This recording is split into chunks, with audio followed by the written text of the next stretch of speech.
At dusk, a lone airliner threads across darkening sky, a reminder that flight is a choreography of engines, sensors, software, and human judgment working in silence.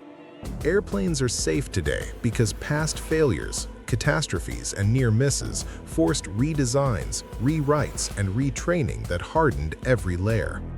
But when accidents happen, they form a chain, tiny choices, design quirks, and assumptions aligning at the worst possible time. Tenerife, March 27, 1977. A bomb diversion crowded a fog-bound airport, parking jumbo jets on a single runway built for movement, not waiting. Tower frequencies were crowded, radio calls stepped on each other, and in the fog, even the runway centerline felt like a rumor. On the ground, two 747 crews navigated conflicting clearances, non-standard phrases, impatience, and hierarchy tugging at the throttle. A clipped acknowledgement sounded like takeoff clearance. Overlapping transmissions erased the warning that another jumbo was still on the runway. The KLM jet accelerated into milk-white void. The Pan Am crew, still taxiing, glimpsed landing lights too late to clear the centerline. Impact tore metal and lives. The deadliest accident in aviation history began not with a storm, but with language, layout, and authority unchallenged. What followed reshaped aviation. Standardized phraseology, mandatory readbacks, and the rise of crew resource management, CRM, worldwide. Crew resource management, CRM, meant codifying a culture. Challenge and response, shared situational awareness, and debriefs that prized candor over rank. Briefings began to include explicit go-around calls, sterile cockpit discipline below 10,000 feet, and assertive language when uncertainty surfaced. But the next lesson would come from weather, where ice reshaped physics and exposed how sensors, procedures, and human cues can mislead. Washington National, January 13, 1982. Air Florida Flight 90 pushes back into heavy wet snow, de-icing cues stretching as visibility falls. Delays mean fresh contamination. Supercooled slush clings to wings and tail, while crews juggle departure slots and changing anti-ice guidance. In the cockpit, a cautious first officer questions power settings, but iced engine pressure ratio probes read low, luring thrust to underperform. They line up behind a departing jet, using its exhaust to melt snow, a shortcut that blows slush onto sensors and refreezes where readings matter most. Takeoff roll begins. Indicated thrust looks adequate, but acceleration feels wrong, and the airspeed alive call is late against a heavy, dragging wing. Rotation lifts a contaminated airfoil. Buffet arrives instantly. The stall warning blares, and the jet cannot climb above the Potomac's dark span. Impact breaks the fuselage into the frozen river and traffic, yet survivors cling to wreckage as bystanders and helicopter crews improvise rescues. Investigators later trace the chain.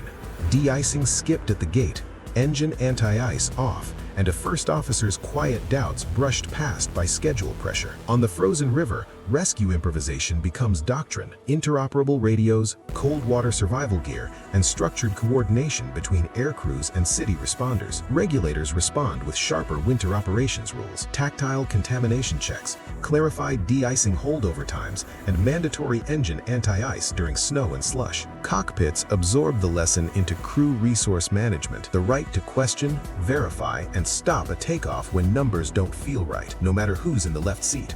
Transition. From ice to fire, electrical smoke that starts as a smell and becomes a race against time for breathable air and basic navigation. Swissair 111, 1998. A wiring fault ignites flammable insulation in a dark Atlantic sky, and smoke forces a turn toward Halifax with minutes shrinking. The checklist demands pulling power to suspected buses. Lights die, screens go dark, and the crew works by standbys as smoke thickens into disorientation. In minutes, the aircraft is lost, but the investigation rebuilds the night. Heat-damaged wires, metallized insulation, and flammable trim feeding an otherwise survivable fault. Results follow with unusual speed. Flammability standards rewritten, insulation types banned, smoke detectors and fire hardening extended to every hidden space. CRM evolves again. Aviate, navigate, communicate. Declare early. Descend decisively and never chase a checklist into darkness while the airplane still flies.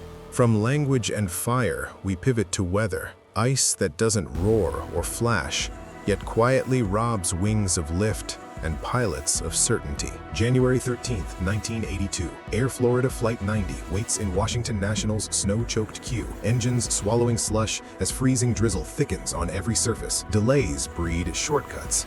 De-icing completed too early. Wing contamination returns, and a pushback toward a slushy taxiway begins the unseen countdown. Inside, iced engine pressure probes under-read thrust.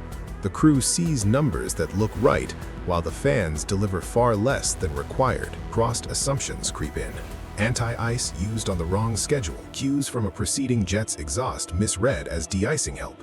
Checklist discipline fraying in the snow. They line up on runway 36, snow whipping across the center line, and push the throttles to readings that promise power the engines are not making. Acceleration feels wrong. Sluggish airspeed, heavy controls, yet the rotation call comes. The nose lifts and the wing stalls within seconds. The jet settles toward the Potomac, clipping a bridge and vehicles before breaking through river ice.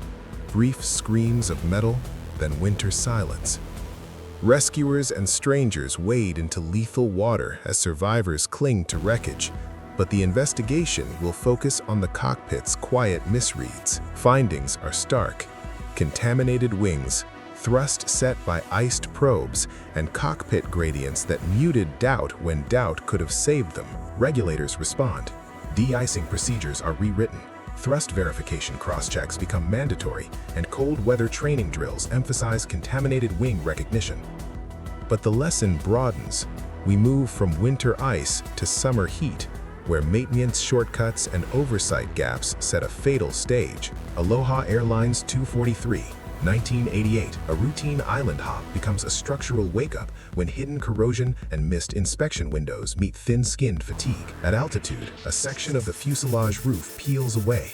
The cabin explodes into wind and dust, yet the crew fights the airframe back to Maui with one life lost. Investigators trace the failure to multi-site fatigue, lap joint design limits, coastal corrosion, and inspection programs stretched thin by high cycle service. Regulatory outcomes follow: enhanced non-destructive testing, revised lap joint inspections, corrosion prevention programs, and hard limits on pressurization cycles. Now to fire. British Air Tours 28M, 1985, aborts on the runway after an engine failure and uncontained fire that races into the cabin in minutes. The tragedy exposes interior choke points, narrow aisles, jam-prone over-wing exits, toxic smoke, and the need for faster evacuation flows. Outcomes are tangible: fire-blocking seat materials, clearer exit markings, mandatory 90-second demo standards, and stricter certification of interior layouts. From fire and wiring, we move to maintenance and training, where a single reversed trim can turn lift into a death spiral. Alaska Airlines 261, 2000.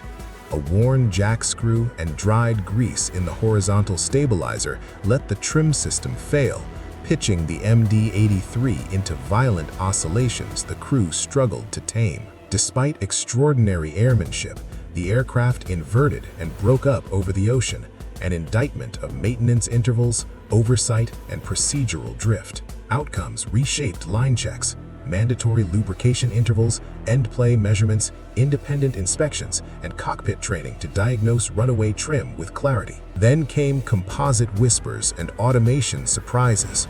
Air France 447, 2009. Pitot tubes iced over at night, data went missing, and the sky stopped making sense. Autopilot disengaged. With conflicting cues and rising stress, control inputs drove a high-altitude stall that remained misunderstood until impact with the Atlantic.